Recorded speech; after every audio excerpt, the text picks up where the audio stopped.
No, no, oh my god.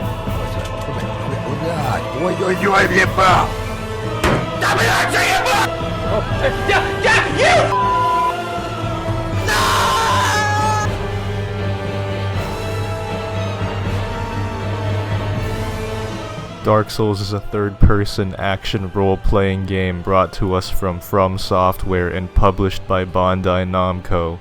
It's infamous for its infuriatingly difficult gameplay and spawned a series of games from Software using the same gameplay formula, two of which are direct sequels to Dark Souls. Earlier this semester, I wanted to take a break from working on a particularly difficult assignment, so I decided to blow off some steam by making myself even more angry by playing Dark Souls, but upon opening the game, I realized that the servers were down. I found it odd but decided to ignore it. When I was later looking up topics for my cybersecurity video assignment, I found several articles about Dark Souls servers being shut down due to a remote code execution exploit.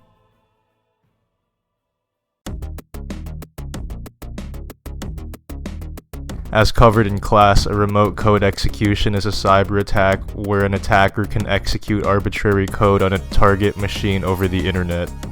In April 2021, a Reddit user by the name of Jonientz made a post about a potential RCE exploit he found in the game code of the most popular entry to the Dark Souls series, Dark Souls 3.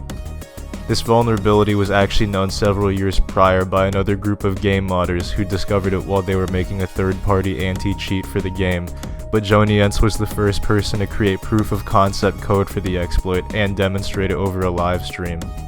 Specifically, it was found that an RCE attack could be performed via a stacked buffer overflow, which is when improper bounds checking, or lack thereof, in a program allows for data to be written to memory outside of its intended space that was allocated. In the case of Dark Souls 3, player session information is communicated from a player client to the matchmaking server through the use of a plain C struct. One of those fields describes the size of the data. The data stored in this data structure is expected to be 4 or 8 bytes, but the functions that use this data don't have any bounds checking on this field, so setting this value to something arbitrarily high could cause the game to crash, as it attempts to allocate more memory than Windows allows, which, as you all know, is a segmentation fault. Even worse, this data size field is shared with another object that the matchmaking data parser uses. By setting the data size field to the stack address of its neighboring field, data buffer, an attacker can then overwrite the data for the virtual function table pointer by nature of little endian data storage. From here, when the matchmaking data parser object reads through this, a series of code redirects can be performed, causing the processor to jump to neighboring addresses in memory not intended to be jumped to, where an attacker can save malicious code, allowing them to execute more than a megabyte of shellcode.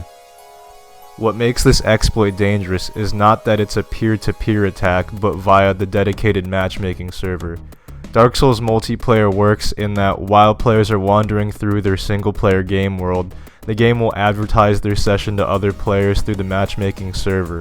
Multiplayer interactions can be hostile through players invading each other's worlds, or cooperative through players entering another player's world with consent, of course, and providing assistance in clearing areas, fighting bosses, or other players. Regardless of the context of the multiplayer interaction, this attack can be carried out on a player even if the other player is supposedly friendly. Since the attack is done through the matchmaking server, any player who was sent an attacker's matchmaking data can be targeted, so theoretically every Dark Souls player connected to the internet could be affected at once.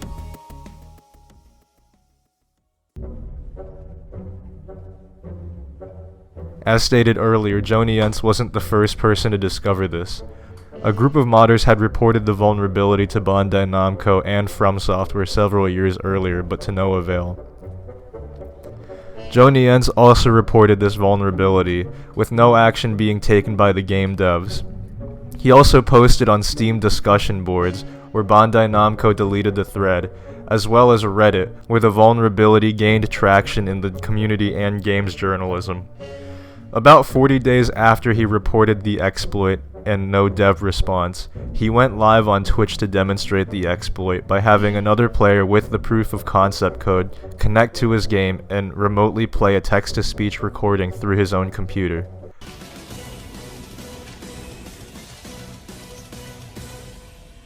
I will leave you with this cause I'm wasting time. Talking all you want, Grim. You put that much hours in the same thing. Other users on Reddit report being victims of RCE attacks, with one player reporting having his save file being overwritten, erasing all of his progress and sending him back to the starting area.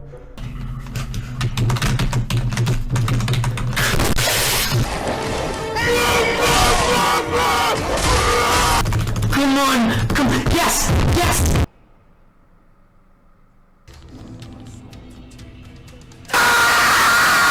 Another player reported the attacker duplicating a rare item in his inventory that only occurs once per playthrough, causing the Dark Souls anti-cheat to sound alarms which banned his account from online play. After examining the code in other games from Software, Joniense discovered this vulnerability existed not only in Dark Souls 3, but in every entry since the first Dark Souls game. After enough public pressure and media coverage, online features were shut off for all 3 Dark Souls games around January of 2022, as the developers from Software worked on fixing this vulnerability. They took 7 months to fix it before reactivating servers in August around the beginning of the semester. While researching this video, I discovered that RCE exploits aren't very uncommon in video games. Besides the Dark Souls series, other big-name games affected by RCE vulnerabilities include every multiplayer game that uses the Source engine, as well as the PC version of every Call of Duty game ranging from World at War to Black Ops 2.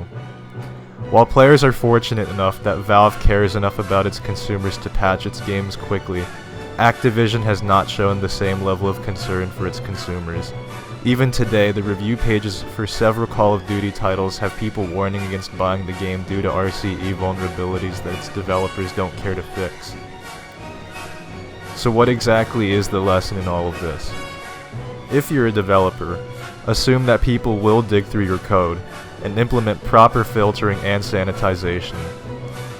If you're a company executive, listen to your customers and put your dev teams to work upon hearing reports of security compromises. If you're a player, accept that the above probably won't happen and maybe just play in offline mode.